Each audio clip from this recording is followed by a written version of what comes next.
ଆଜି ଆମେ ପଢିବା ଆମ ଚତୁର୍ଥ କ୍ଲାସର କ'ଣ ସାହିତ୍ୟର ପ୍ରଥମ ବିଷୟ ଟିକି ଟିକି। ଏହା ଏକ ସୁନ୍ଦର ବିଷୟ ପିଲାମାନେ। ଏହାକୁ ଲେଖିଛନ୍ତି ପଣ୍ଡିତ ଗୋଦାବରୀଶ ମିଶ୍ର।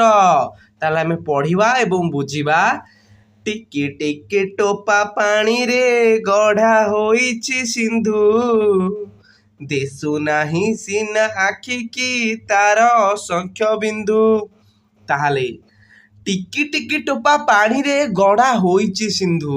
ପିଲାମାନେ, ଯୋଉ ଆମର ନଦୀ ଅଛି କିମ୍ବା ସମୁଦ୍ର ଅଛି ସେଟା କେଉଁଠୁ ତିଆରି ହେଇଛି? ଛୋଟ ଛୋଟ ପାଣିରୁ, ଟିକି ଟିକି ପାଣିରୁ ବହୁତ ବଡ଼ ସମୁଦ୍ର ହେଇଛି। ଯଦି ଆମେ ପ୍ରତିଦିନ ଅଳ୍ପ ଅଳ୍ପ ଅଳ୍ପ ଅଳ୍ପ ପଢ଼ି ଚାଲିବା ତାହେଲେ ପରୀକ୍ଷା ଶେଷ ବେଳକୁ ଆମକୁ ଆଉ ପାଠ କିଛି ନଥିବ। କିନ୍ତୁ ଯଦି ଆମେ ପରୀକ୍ଷା ବସିକି କହିବା ସବୁତକ ସାରିଦେବି, ସେମିତି ହୁଏନି ପିଲାମାନେ। ତାହେଲେ ଟିକି ଟିକି ଏଠି କବି କ'ଣ ବୁଝଉଛନ୍ତି ଆମକୁ? ଅଳ୍ପ ଅଳ୍ପ ପରିଶ୍ରମରେ କ'ଣ ଆମେ ସଫଳତା ହାସଲ ପାଇବା। ତାହେଲେ ଟିକି ଟିକି ଟୋପା ପାଣିରେ ଯେମିତି ଗୋଟିଏ ନଦୀ ବା ସମୁଦ୍ର ତିଆରି ହେଇଛି। ଦିଶୁନାହିଁ ସିନା ଆଖିକି ତାର ଅସଂଖ୍ୟ ବିନ୍ଦୁ। ତାର ଯୋଉ ଅସଂଖ୍ୟ ବିନ୍ଦୁ ଆମ ଆଖିକି ଦେଖାଯାଉନି, କିନ୍ତୁ ବହୁତ ଦେଖାଯାଉଛି ଆମକୁ, କିନ୍ତୁ ସେ ଟିକି ଟିକି ପାଣିରୁ ହିଁ ତିଆରି ହେଇଛି। ଟିକି ଟିକି ଧୂଳି କଣିକା ମିଶି ହୋଇଛି ଧରା, ପାହାଡ଼ ପଡ଼ିଆ ନଗର ସବୁ ଧୂଳିରେ ଗଢ଼ା। ତାହେଲେ ଟିକି ଟିକି ଧୂଳି କଣାକରୁ ମଧ୍ୟ ଧରା ହେଇଛି। ଆମର ଯୋଉ ପୃଥିବୀ ହେଇଛି, ଆମର ଯୋଉ ମାଟି ହେଇଛି, ସେଟା କୋଉଠୁ ହେଇଛି? ଦେଖୁନ, ଟିକି ଟିକି ଧୂଳି କଣିକା ବାହାରିବ ହେଲା।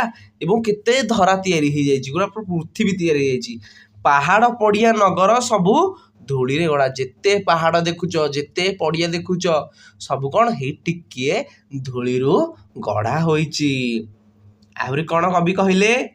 ଗୋଟି ଗୋଟି କେତେ ଗଛରେ ପରା ତିଆରି ବନ, ଏତେ ଲୋକ ହିତ ସାଧୁଛି ଏତେ ବାଣ୍ଟୁଛି ଧନ।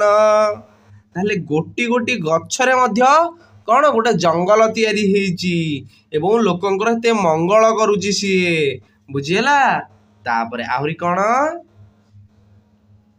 ଟିକି ଟିକି କୋଟି ତାରକା ଫୁଟି ଗଗନେ ନୀତି, ରାତିର ଅନ୍ଧାର ବିନାଶୀ ତୋଫା କରନ୍ତି କ୍ଷିତି।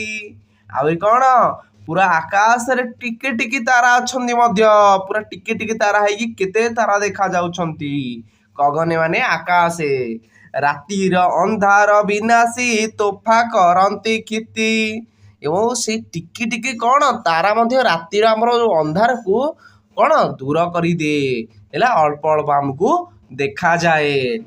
ଆହୁରି କ'ଣ କବି କହିଲେ? ଲବେ ଲବେ ଦୟା ହୃଦୟ ଦେଇପାରେ ଯେ ନର, ସେ ଏକା ବୋଲାଏ ଜଗତେ ଦୟାମୟଙ୍କ ଚର। ଲବେ ଲବେ ଦୟା ହୃଦୟ ଦେଇପାରେ ଯେ ନର, ମାନେ ଅଳ୍ପ ଅଳ୍ପ ହୃଦୟରୁ ଆମେ କ'ଣ ଯଦି ଲୋକଙ୍କୁ ସାହାଯ୍ୟ କରି ଇଏ କରିବା, ଆମେ ମଣିଷ ଜନ୍ମ ପାଇଛେ ହେଲା। ତେଣୁ ଆମେ ଦୟାମୟ ବୋଲାଇବା। ପଦୁ ପଦ କଥା ମଧୁର ଯେହୁ ଭାଷଇ ମୁଖେ, ପରକୁ ଆପଣା କରି ସେ ବାନ୍ଧି ପାରଇ ସୁଖେ।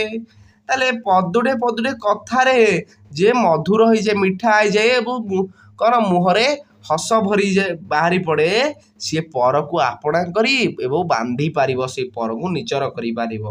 ଆହୁରି କ'ଣ? ଟିକି ଟିକି କାର୍ଯ୍ୟ ସୁଗତି ଯେବେ ଦେଖାଇ ପାର, ତେବେ ସିନା ମତେ ପିଲାଏ ଜନ୍ମ କରିବା ସାର।